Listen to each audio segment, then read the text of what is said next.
भाई बहनों को जय मसीह की। मैं परमेश्वर की बेटी आज अभी आप सभी के लिए वचन और प्रार्थना लेकर आई हूँ। तो मेरे प्यारे मसीह भाई बहनों, आप सभी लोग हमारे वचन में बने रहें। उसके बाद हम प्रार्थना करेंगे, एक आत्मिक प्रार्थना जिससे आपके जीवन में शांति आएगी। तो मेरे प्यारे मसीह भाई बहनों, आप सभी लोग पहले वचन चलते हैं, उसके बाद हम प्रार्थना करते हैं, तो रिसीव करो। पहला वचन लिखा है मत्ती 5:14 में लिखा है, तुम संसार की ज्योति हो। जो नगर पहाड़ पर बसा है वह छिप नहीं सकता। इसका अर्थ है, इस वचन में यीशु अपने मानने वालों को संसार की ज्योति कहते हैं। इसका मतलब है कि जो लोग परमेश्वर पर विश्वास करते हैं उनका जीवन ऐसा होना चाहिए जिससे दूसरों को अच्छा मार्ग दिखाई दे। जैसे अंधेरे में एक दीपक रास्ता दिखाता है, वैसे ही विश्वास करने वाले लोगों का जीवन भी दूसरों के लिए प्रेरणा और मार्गदर्शन बनना चाहिए। जब हम प्रेम और सच्चाई और भलाई से जीवन जीते हैं, तब लोग हमारे जीवन को देखकर परमेश्वर की महिमा करते हैं। इसलिए यह वचन हमें सिखाता है कि हमारा आचरण ऐसा हो जो दुनिया में अच्छाई और प्रकाश फैलाए। दूसरा वचन लिखा है मत्ती 5:16 में, इसी प्रकार तुम्हारा उजियारा लोगों के सामने चमके कि वे तुम्हारे भले कामों को देखकर तुम्हारे पिता की महिमा करें। तो इसका अर्थ ये हुआ मेरे प्यारे मसीह भाई बहनों कि इस वचन का अर्थ है कि हमारा जीवन केवल अपने लिए नहीं बल्कि दूसरों के लिए भी होना चाहिए। जब हम दूसरों की मदद करते हैं, प्रेम से व्यवहार करते हैं और सच्चाई से चलते हैं, तो लोग हमारे अच्छे कामों को देखकर समझते हैं कि परमेश्वर हमारे जीवन में काम कर रहा है। इसका मतलब यह नहीं कि हम दिखावे के लिए अच्छा करें, बल्कि सच्चे दिल से भलाई करें ताकि परमेश्वर का नाम ऊंचा हो। अब चलते हैं तीसरा वचन, मत्ती 6:33 में लिखा है, पहले तो आप परमेश्वर के राज्य और उसकी धार्मिकता की खोज करो, तो ये सब वस्तुएं तुम्हें मिल जाएंगी। इसका अर्थ है, इस वचन में यीशु हमें जीवन की नहीं सही प्राथमिकता सिखाते हैं। कई बार मनुष्य केवल धन, काम और सांसारिक चीज़ों के पीछे भागता रहता है, लेकिन यीशु कहते हैं कि सबसे पहले परमेश्वर को अपने जीवन में स्थान देना चाहिए। जब हम परमेश्वर की इच्छा के अनुसार जीवन जीने की कोशिश करते हैं, तो वह हमारी ज़रूरतों की भी चिंता करता है और हमें आशीष देता है। अब हम चौथा वचन पढ़ते हैं, मत्ती 7:7 में लिखा है, मांगो तो तुम्हें दिया जाएगा, ढूंढो तो तुम पाओगे, खटखटाओ तो तुम्हारे लिए खोला जाएगा। तो मेरे प्यारे मसीह भाई बहनों, यह वचन प्रार्थना की शक्ति के बारे में सिखाता है। परमेश्वर चाहता है कि हम विश्वास के साथ उससे मांगे और उस पर भरोसा रखें। जब हम सच्चे मन से प्रार्थना करते हैं और परमेश्वर को खोजते हैं, तो वह हमारी सुनता है। तो इसका मतलब यह है कि हमें धैर्य और विश्वास के साथ परमेश्वर पर भरोसा बनाए रखना चाहिए। अब हम पढ़ते हैं पांचवा वचन, 7:12 में लिखा है, मत्ती 7:12, जो कुछ तुम चाहते हो कि लोग तुम्हारे साथ करें, तुम भी उनके साथ वैसा ही करो। इसका अर्थ यह है, यह वचन हमें दूसरों के साथ अच्छा व्यवहार करना सिखाता है। यदि हम चाहते हैं कि लोग हमारे साथ प्रेम और सम्मान से पेश आएं, तो हमें भी उनके साथ वैसा ही व्यवहार करना चाहिए। यह जीवन का एक महत्वपूर्ण सिद्धांत है। जब हम दूसरों के साथ दया, सम्मान और सच्चाई से पेश आते हैं, तो समाज में शांति और प्रेम बढ़ता है। तो चलते हैं छठा वचन, मत्ती 11:28 में लिखा है, हे सब परिश्रम करने वालों और बोझ से दबे लोगों, मेरे पास आओ, मैं तुम्हें विश्राम दूंगा। इसका अर्थ ये हुआ, इस वचन में यीशु उन लोगों को बुलाते हैं जो जीवन की परेशानियों से थक चुके हैं। जीवन में कई बार समस्याएं, चिंता और दुख मनुष्य को थका देते हैं, लेकिन यीशु कहते हैं कि जो भी उनके पास आता है उसे शांति और विश्राम मिलता है। इसका अर्थ है कि जब हम अपनी परेशानियों को परमेश्वर के सामने रखते हैं, तो वह हमें आंतरिक शांति और ताकत देता है। अब हम चलते हैं सातवां वचन, मत्ती 18:20 में लिखा है, जहाँ 2 या 3 मेरे नाम से इकट्ठे होते हैं, वहाँ मैं उनके बीच में होता हूँ।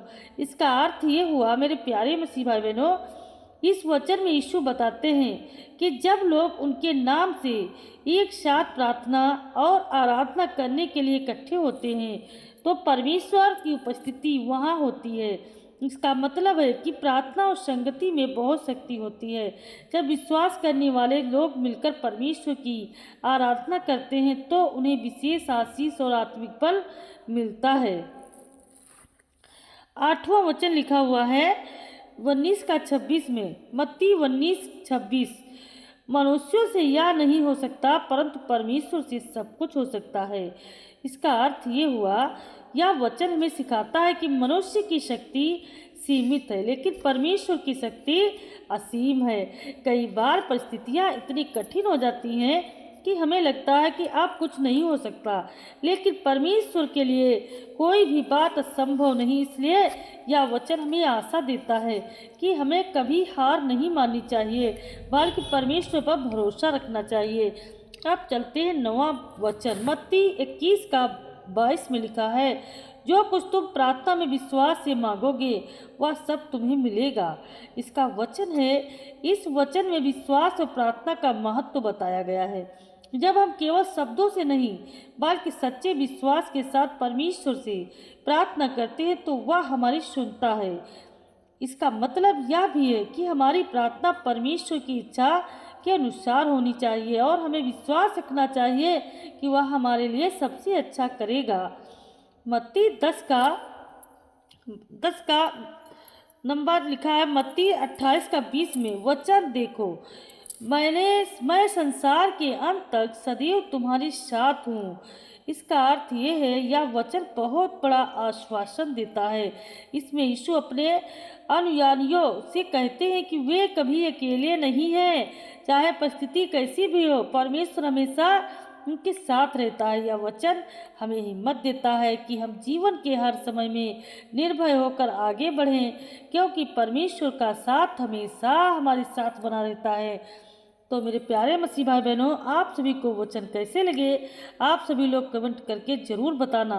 अब हम चलते हैं प्रार्थना के लिए, तो सभी लोग अपनी आंखें बंद करें और प्रार्थना को रिसीव करें। एक आत्मिक प्रार्थना। हालेलुया हालेलुया हालेलुया हालेलुया हालेलुया हालेलुया हालेलुया हालेलुया हालेलुया हालेलुया हालेलुया हालेलुया हालेलुया। हे मेरे स्वर्गीय पिता परमेश्वर, प्रभु जी आपका धन्यवाद करती हूँ। हे मेरे खुदा परमेश्वर, तू दया करने वाला, तू उद्धार करता, तू यीशु प्रभु है। आपका कोटि कोटि धन्यवाद करती हूँ। आज मेरे पिता परमेश्वर प्रभु तेरे नाम की महिमा करते हैं, तारीफ करते हैं। मेरे करुणा निधान दयालु पिता आपके नाम की महिमा करते हैं। हे मेरे सामर्थी राजा परमेश्वर प्रभु, तू सब कुछ जानता है परमेश्वर, तेरे आगे कुछ नहीं छिपा है। हे मेरे खुदा परमेश्वर, तू अपने बेटों बेटियों पर दया करता है। हे यीशु, हम आपको धन्यवाद देते हैं कि आप हमारे साथ हैं। आप कभी हमें छोड़ते नहीं परमेश्वर, ना कभी हमें त्यागते हैं, क्योंकि हम विश्वास में खरे उतरते हैं। परमेश्वर, आज की प्रार्थना हमारी व्यर्थ नहीं जाएगी। जितने लोग आज इस प्रार्थना में जुड़े हैं परमेश्वर प्रभु, उनको तू आशीषित करेगा। इनके जीवन से हर अंधकार हटेगा यीशु मसीह के नाम से। आज इनके जीवन की हार नहीं, जीत होगी यीशु मसीह के नाम में। हम सब मिलकर धन्यवाद करते, धन्यवाद यीशु, धन्यवाद यीशु, धन्यवाद यीशु, धन्यवाद यीशु, धन्यवाद यीशु, धन्यवाद यीशु, धन्यवाद यीशु। आज पिता परमेश्वर के बच्चों की रक्षा करो प्रभु। आज इनके घर के जितने बुजुर्ग हैं परमेश्वर चंगे हो जाए यीशु मसीह के नाम से। इनके माता पिता को आशीष मिले, आशीष मिले। हे मेरे पवित्र आत्मा जी, आज पिता परमेश्वर प्रभु, आज इनके ऊपर तेरा आशीष आए पिता। इनकी हर एक शुभ परमेश्वर तेरे नाम की हो यीशु मसीह है पिता परमेश्वर। इनके मनों से हर एक नकारात्मक शक्तियां निकल जाए यीशु मसीह के नाम से, निकल जाए यीशु मसीह के नाम से। इनके अंदर से हर बुरे विचार निकल जाए यीशु मसीह के नाम से। पवित्र आत्मा इनको नई शक्ति दो, नई शक्ति दो, नई आशा दो, नई आशा दो पिता परमेश्वर प्रभु जी। हे प्रभु यीशु, हम आपका धन्यवाद देते हैं प्रभु जी। हे मेरे खुदा परमेश्वर प्रभु, इनके व्यापार में, इनकी नौकरी में, इनकी खेती बाड़ी में पिता परमेश्वर प्रभु बहुत सारी ढेर सारी उन्नति हो यीशु मसीह के नाम से। पिता परमेश्वर, इनका जो पैसा फंसा है प्रभु, इनको पैसा वापस मिले यीशु मसीह के नाम से। इनको कंपनियों में पिता उन्नति मिले यीशु मसीह के नाम से। परमेश्वर, इनके घर से सारे क्लेश निकल जाए, निकल जाए, निकल जाए यीशु मसीह के नाम से। परमेश्वर प्रभु, हर प्रकार की लड़ाई झगड़ा निकल जाए यीशु मसीह के नाम से। आपका वचन कहता है आप हमारी चिंता करते हैं मेरे खुदा। हम सब जब आपके वचन में चलते हैं, आपकी प्रार्थना को अपने गले का हार बनाते हैं, परमेश्वर पिता प्रभु तो सदैव रक्षा करता है। ये यीशु पिता परमेश्वर, आज जिनके सर पर कर्ज का बोझ है प्रभु, आज तू उतार दे यीशु मसीह, उतार दे यीशु मसीह। हालेलुया, धन्यवाद यीशु, धन्यवाद यीशु। हर एक प्रकार की घबराहट इनके जीवन से चली जाए, चली जाए, चली जाए यीशु मसीह के नाम से। हे स्वर्गीय पिता परमेश्वर, हर भोर में पिता परमेश्वर प्रभु इनके जीवन में एक ऐसी शांति आए परमेश्वर, ऐसी शांति आए मेरे खुदा परमेश्वर प्रभु। इस दिन भर चाहे जहाँ कहीं भी जाए प्रभु, इनके कोई भी काम अधूरे ना रह जाए परमेश्वर। इनको सफलता मिले, सफलता मिले। इनके दिन भर की भाग दौड़ परमेश्वर प्रभु उन्नति में बदल जाए यीशु मसीह के नाम से। हे मेरे खुदा परमेश्वर, तू सब कुछ जानता है मेरे खुदा मेरे यीशु, तू दया कर, दया कर, दया कर। इनके बाल बच्चे आज़ाद हो जाए यीशु मसीह के नाम से। हे मेरे पिता परमेश्वर, जिनकी आज किडनी खराब है परमेश्वर प्रभु, आज तो उनकी किडनी को चंगा कर यीशु मसीह। जिसके पैर में पिता परमेश्वर, पैर में प्रभु जी आज पिता परमेश्वर सही नहीं चल रहा प्रभु, आज मेरे खुदा इनके पैर को चंगा कर, चंगा कर मेरे यीशु, चंगा कर यीशु मसीह। ए मेरे खुदा परमेश्वर प्रभु, आप दया कर, दया कर यीशु मसीह। इनके सर से लेके पाँव तक तो सारी चंगाई आए यीशु मसीह के नाम से। जितने लाचार हैं, परेशान हैं, बीमार हैं, दर्द में हैं, पीड़ा में है, परेशानी में है परमेश्वर प्रभु, हर प्रकार से समस्या से इनको छुटकारा दो प्रभु। आज इनकी थकान को दूर करो प्रभु जी, थकान को दूर करो मेरे यीशु, दया करो यीशु मसीह, दया करो। हे मेरे पवित्र आत्मा जी, आज इनकी सारी योजनाएं सफल हो, सफल हो, सफल हो यीशु मसीह के नाम से। हे मेरे खुदा, जितने आज थायराइड से परेशान है प्रभु, थायराइड से परेशान व्यक्ति मसीह भाई बहन सारे आज़ाद हो, आज़ाद हो यीशु मसीह के नाम से परमेश्वर। जितने आज दवा खाते हैं परमेश्वर, वो दवा नहीं तेरा आशीष बन जाए यीशु मसीह के नाम से, यीशु मसीह के नाम से। हे मेरे करुणा निधान प्रभु जी, तू दया कर यीशु मसीह, दया कर यीशु मसीह, दया कर। हालेलुया, हालेलुया, हालेलुया, हालेलुया। आज मेरे पिता परमेश्वर, मैं आपके हवाले करती हूँ मेरे खुदा परमेश्वर, की रक्षा कर प्रभु जी। कोई भी शैतान इनके जीवन में कार्य कर रहा है प्रभु, इसके सारे कार्यों को रोक रहा है मेरे खुदा परमेश्वर, आज उनके बेटे सफलता की राह पर जाए यीशु मसीह। है मेरे खुदा परमेश्वर, जिस कार्य में हाथ करे लगाए प्रभु, कार्य सफलता और जाए यीशु मसीह के नाम से। परीक्षाओं में सफल आए प्रभु जी, नौकरी में उन्नति पाए पिता परमेश्वर, सारे रुके कार्य बन जाए यीशु मसीह के नाम से परमेश्वर। के हाथों से दरिद्रता को मैं डांटती हूँ, निकल जाए यीशु मसीह के नाम से, निकल जा आज परमेश्वर पिता प्रभु। जिनके बेटों के हाथ से कोई काम नहीं बन रहे परमेश्वर पिता प्रभु, उनके हाथों से सारी दरिद्रता निकाल दे, निकाल दे यीशु। तेरा सामर्थ आया यीशु मसीह, तेरा सामर्थ आया। इस सामर्थी प्रार्थना को जो कोई रिसीव करेगा, सच्चे दिल से स्वीकार करेगा, कोई भी खाली हाथ नहीं जाएगा यीशु मसीह के नाम से, खाली हाथ नहीं जाएगा।